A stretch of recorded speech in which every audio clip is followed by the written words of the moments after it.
warahmatullahi wabarakatuh. Anak-anak sekalian, terutamanya anak tahun 6, apa khabar? Okey, sihat alhamdulillah. Saya harap anda semua sihat walafiat pada hari ini dan mungkin saya doakan untuk minggu akan datang. Okey. Baik, hari ini saya bukan nak mengajar, hanya sekadar untuk kita mengulang kaji pelajaran. Terutamanya yang saya nak bawakan ni adalah mata pelajaran tauhid, mata pelajaran jawi untuk darjah 6. Baik, kita mulakan dengan ulang kaji kita pada tajuk yang pertama, iaitu homograf. Okey. Kalau tengok buku teks, kita tengok kat buku teks jawi tahun 6, buku surat pertama adalah pelajaran yang pertama, tajuk homograf. Okey. Baik, homograf ni biasanya dalam soalan PSI dia akan tanya pasal berkenaan dengan takrif ataupun maksud homograf. Murid-murid anda semua boleh tengok dekat maksud homograf di muka surat 2 dalam buku teks. Okay? Macam contoh yang diberikan ni, dekat muka surat 2 tu ada cerita pasal maksud ataupun erti homograf. Okay. Dengan erti kata lain yang senang faham, homograf ialah perkataan yang mana pasangan katanya tu sama ejaan tetapi berlainan maksud ataupun berlainan makna. Maksudnya dia ada satu perkataan ejaan yang sama tetapi berlainan maksud ataupun berlainan makna. Contohnya kat situ ada banyaklah homograf. Contohnya ejaan burung, bawau rawau nga, kita boleh kalau macam contoh ni, bawau rawau nga sebut sebagai burung ataupun boleh juga disebut sebagai borong. Pasar borong, burung merpati, ejaannya tu sama, bawau rawau nga. Contoh yang kedua, kafwau kafwau. Kafwau kafwau maksudnya apa boleh kita baca? Kita boleh baca boleh jadi sebagai kuku. Kuku, kita punya kuku tangan, kuku kaki, ataupun kafwau kafwau juga kita boleh baca sebagai koko, buah koko. Contoh yang ketiga dalam buku, yang saya ambil dalam buku je, baya rawau. Baya rawau, apa maksud, apa boleh kita baca baya rawau? Ada dua. Satu, kita boleh baca dia sebagai biru, warna biru, dan satu lagi biru, macam biru pengawas, biru apa lagi, biru aduan awam, tu biru. Contoh yang lain, sinya sisi, kita boleh baca sebagai sisi. Saya di sisi ibu, saya di sisi ayah, adik di sisi abang. Ataupun satu lagi, sinya kita boleh baca sebagai sesi persekolahan, sesi pagi, sesi petang, sesi 2020. Okey. Satu lagi contoh, baya lam alif. Baya lam alif kita boleh baca bila ataupun bela. Bila ataupun bela. Okey, kalau tengok dekat buku teks kita, ada banyak contoh yang diberikan dan semuanya itu biasanya kalau berkaitan tentang peperiksaan semuanya masuk contoh-contoh tersebut. Jadi kena baca lah. Baik, homograf terbahagi kepada dua kalau ikutkan kat situ. Pertamanya homograf pada kata dasar, dan yang kedua homograf yang ada berimbuhan. Dua, homograf pada kata dasar ataupun homograf berimbuhan. Yang contoh-contoh Ustaz bagi tadi, burung, bawau rawau nga, burung, kafwau kafwau, koko kuku, baya rawau, biru, sinya sisi, baya lam alif, bila, itu semua adalah contoh-contoh homograf pada kata dasar. Apa maksud pada kata dasar? Kata dasar adalah bermaksud perkataan yang tidak menerima sebarang imbuhan. Kalau menerima imbuhan tu macam kita belajar bahasa Melayu lah, imbuhan-imbuhan, memper, ber, ter dan sebagainya. Tapi Tapi kata dasar adalah perkataan yang tidak menerima sebarang imbuhan. Jadi contoh-contoh yang Ustaz bahagi tadi adalah perkataan yang menunjukkan pada kata dasar, homograf pada kata dasar. Satu lagi contohnya adalah homograf yang mempunyai berimbuhan. Yang berimbuhan ni maksudnya ada dua ejaan, dan satunya disebut perkataan itu sendiri, dan satu lagi perkataan itu ada imbuhan di dalam. Baik, sebagai contoh, si mim baya lam nun. Yang contoh ni, si mim baya lam nun. Kita baca apa? Kita baca 9. Itu nombor 9. Okay. Homograf yang kedua lagi, si mim baya lam nun, kita boleh baca sebagai 9. Iaitu dia ada imbuhan hujung, iaitu an. Daripada kata dasarnya adalah sambil. 9 dan sambil. Okay. Satu lagi contoh yang ada dalam buku adalah mim nun tapa. Mim nun tapa. Kita boleh baca ada dua. Satu, mantap. Mantap. Permainan Datuk Lee Chong Wei sangat mantap. Itu contoh. Satu lagi, menetap. Menetap ni apa yang tempat kita tinggal lah. Saya telah menetap di kampung Sungai Sendang sejak dari ayah saya kecil lagi, umur 7 tahun. Itu maksudnya menetap. Okay? Itu dua. Mantap, mim nun tapa tu adalah kata dasar, mantap. Maksud kata mim nun tapa yang kedua adalah menetap. Me tu adalah imbuhan me, yang daripada kata dasarnya adalah tetap. Jadi menetap. Ejaannya sama, mim nun tapa. Jadi ada dua, menetap dan satu, mantap. Okay. Kalau tengok dalam buku teks muka surat 6, dia ada contoh-contoh ayat yang bila masa nak digunakan kata dasar dan juga kata berimbuhan. Kalau tengok di muka surat 6, biru dan biro, dan satu lagi markah dan merekah.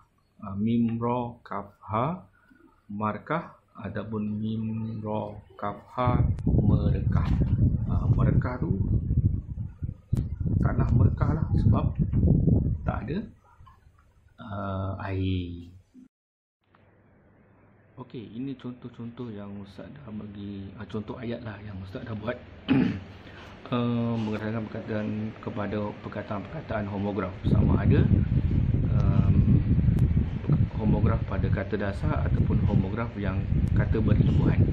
Baik, contoh yang pertama, ba waw ro waw nga. Ayat dia macam mana?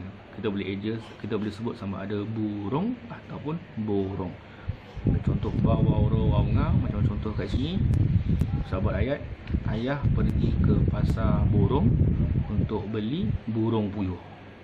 Ada beza antara ba waw ro waw nga yang pertama dan ba waw ro waw nga yang kedua. Ba waw ro waw nga yang pertama tu borong. Ba waw ro waw nga yang kedua tu adalah burung. Ejaan dia sama. Ayah pergi ke pasar borong untuk beli burung puyuh. Yang kedua, contoh yang kedua adalah kaf waw kaf waw. Apa dia? Kita boleh baca kuku ataupun boleh baca koko. Contoh saya dah bagi, kuku adik panjang menyebabkan buah koko tidak dapat dipetik. Macam tak ada kena-mengena, tapi bolehlah tu. Baik, contoh yang ketiga, baya rawaw. Kita boleh baca biru ataupun boleh baca biro. Ayat dia, Biro Teknologi Maklumat Sekolah Rendah Agama Sungai Sendang telah bersetuju menggunakan warna biru sebagai warna tema. Nampak tak? So, biru dan biro. Biro Teknologi Maklumat Sekolah dan menetapkan warna biru. Banyak awal sama juga. Okey. Seterusnya, perkataan homograf yang ada melibatkan imbuhan. Ustaz bagi dua contoh je berkaitan dengan. Pertama, sim mim baya lam nun.